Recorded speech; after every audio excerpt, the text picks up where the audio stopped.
Change a question, change your life. When it comes to planning your life, I want to get you to learn to ask 3 questions now. And the first one is not, what am I going to do? And how many understand why now? Say I. The question you want to ask yourself is, what do I want? What's my outcome? What's my result? The word RPM, the first one, is to get you focused on the target. The target is not the activity. The activity can change. It's what's the result I'm after. If you know exactly what it is you really want, what you desire, what you're really after, clarity is power. The more clear you are and specifically what you want, the faster your brain can get you there. But if you're generally saying things like, what do I want? Well, I want more money. Fine, here's $1, get out of here. Did you achieve the outcome? Yeah, when you're that general, you think you're not getting your goal, you are. The way you language your goal, the way you think about it, you're receiving it. I want to feel a bit better. I want to lose some weight. Fine, you lost a pound, you're done. Because your brain's like a servo mechanism and a bomb and a missile.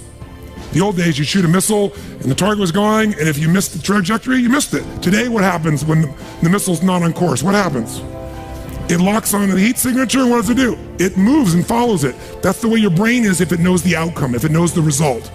So RPM starts with, I got to know the result. This is a results planning system. The rapid planning method, but you can think of it as a results planning system. I need to know the result I'm after before I ever ask myself what to do. That takes more time, but it's worth it. Now, for time's sake, I'm not going to do this with you right now, but I'll tell you what I do when I've taught this to people and I've got a full weekend to do this in. Just give you a picture.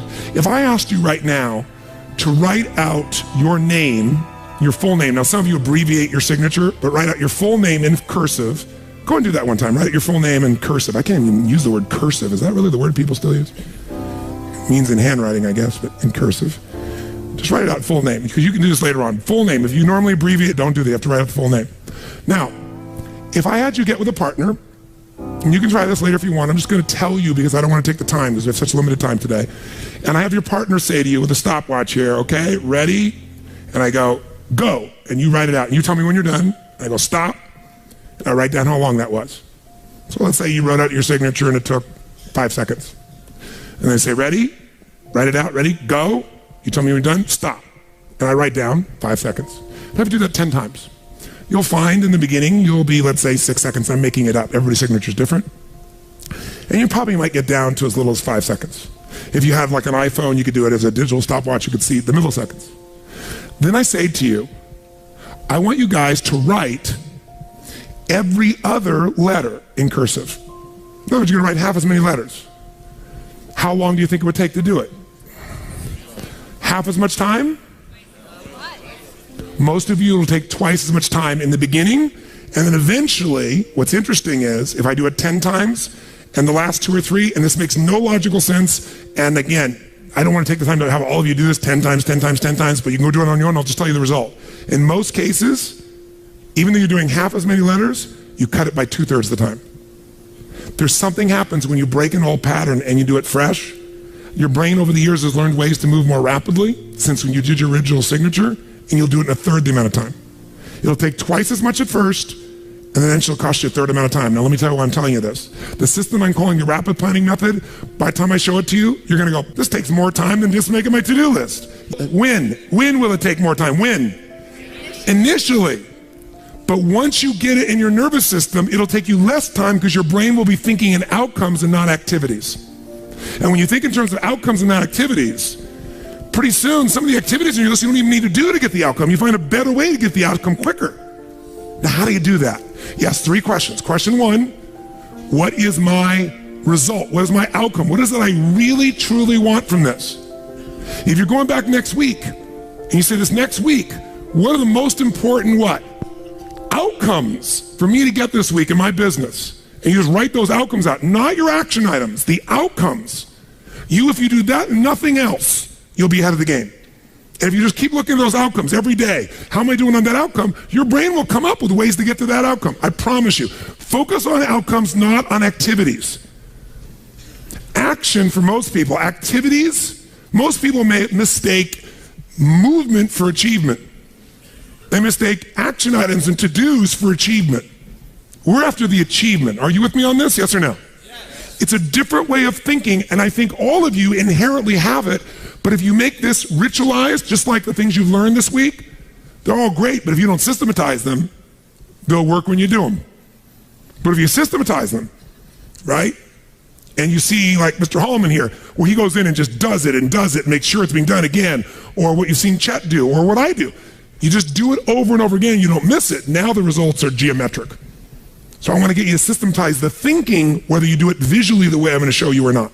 So, first question, what's the result I'm after? What's the ultimate result? What do I want out of this week, out of this thing, out of my business, out of my life, for my body? And you want to be as what as possible when you describe that outcome, that result. As what? As clear and specific as possible. Generalities will confuse you. So it might take you longer than just writing down call so-and-so to think, if I'm calling my son, I'm going to call Jarek, or I'm going to call my brother.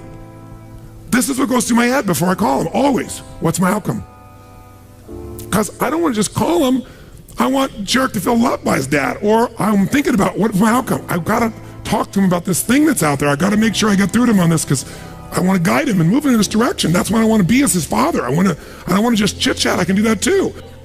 If you think before every phone call, before every time you're planning your day, and you think before you have any meeting, what do you think the first thing I ask of anyone when we sit down in a meeting is? Okay, what are your outcomes?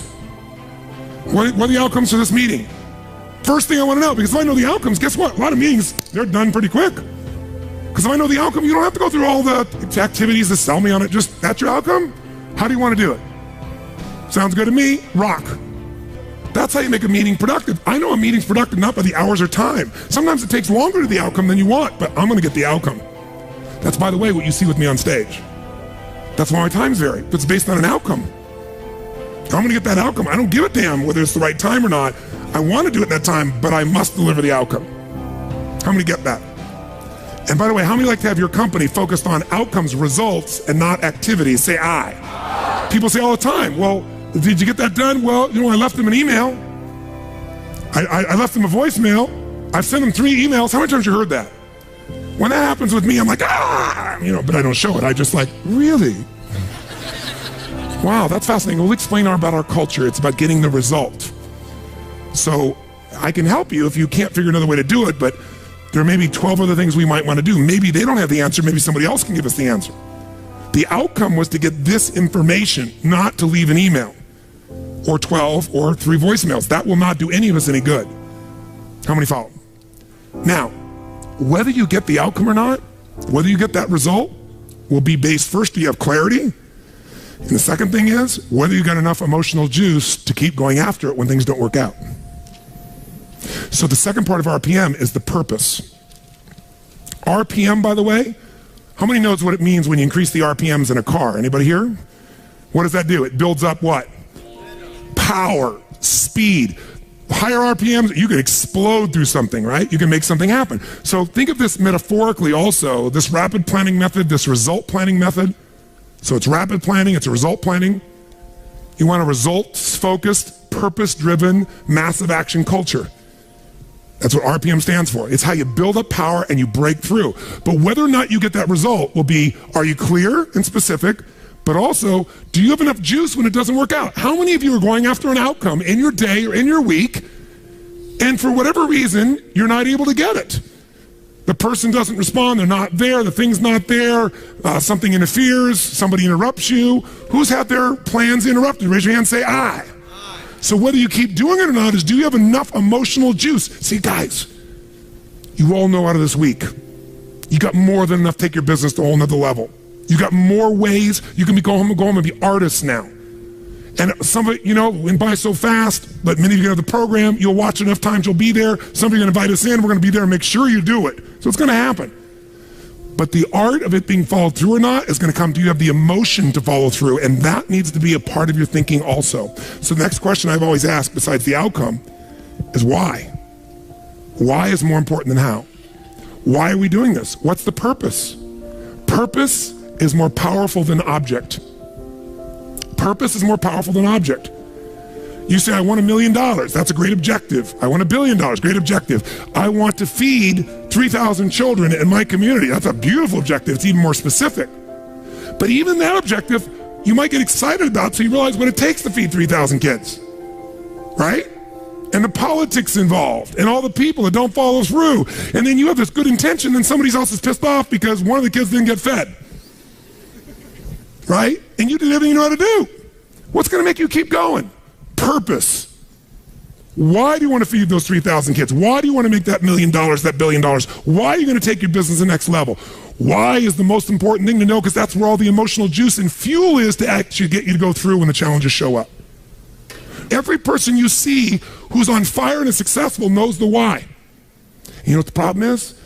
You might know the why in the beginning. You wrote a mission statement and stuff like that. You got to know why you're doing this right now. This right now. That's what's going to engage you and activate the why. You might have a why, but it's not active.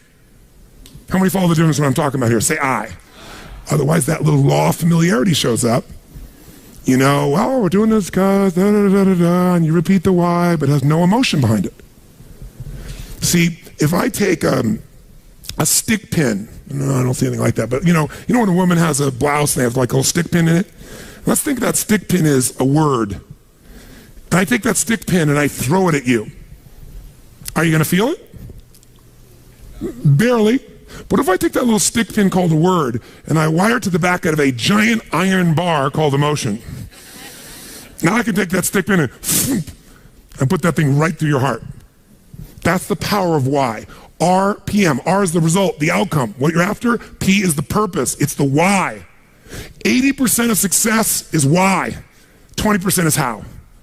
Get a big enough why, people will figure out how to do it. Yes. How many agree with me on this? Say I. So you better know your why. So, talking to the president, tell me something. What's your outcome? And then why? And then once we know the why, we know what you're after and why, then the question is, how do we do it? We know what we're after, why, how do we do it? By the way, are there lots of hows to get to an outcome, yes or no? Yes. Are there many paths to get a result, yes or no? Some are more efficient than others. And you're not going to know. So you know what you do? You brainstorm out all the hows you can think of. All the things you could possibly need to do to get that result. And then you narrow it down to the 20% that makes 80% of the difference. And you'll find out you don't have to do that whole to-do list. In fact, wouldn't it be nice to write your whole to-do list and not do it and still get the outcome? How many prefer that? Say I. That's RPM.